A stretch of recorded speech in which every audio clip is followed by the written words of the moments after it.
to use a little bit of oil on my glove to wet this surface so that the windage tray that contains the sill around the edge can make good contact. You want to set wet sills wet, dry sills dry. So on your windage tray, this hole is for that extended bolt on your third main cap for your crankshaft. You're gonna slide the windage tray onto that bolt. And then this side that has the angles on it, that's gonna be at the front near your oil pump.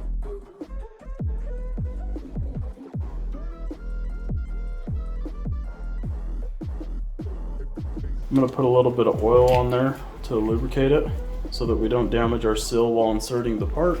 I'm gonna actually put the gasket on the pickup tube first.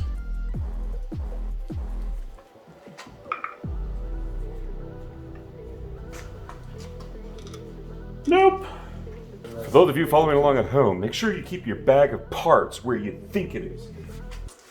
So once you've got your gasket on your pickup tube,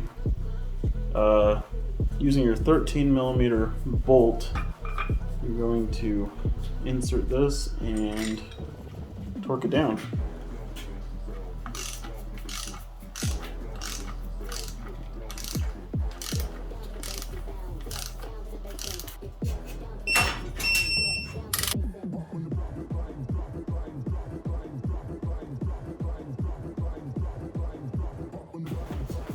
All right, now at this point, we're ready to put the oil pan on.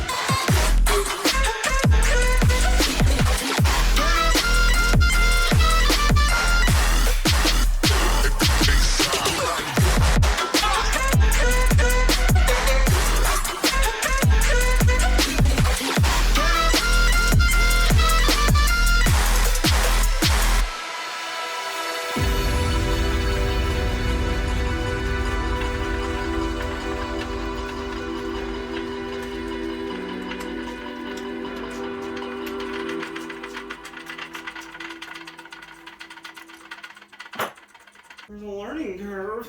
Yeah, I'm free falling. Can you hear me calling for you? Yeah, I'm free falling. I'ma keep on falling.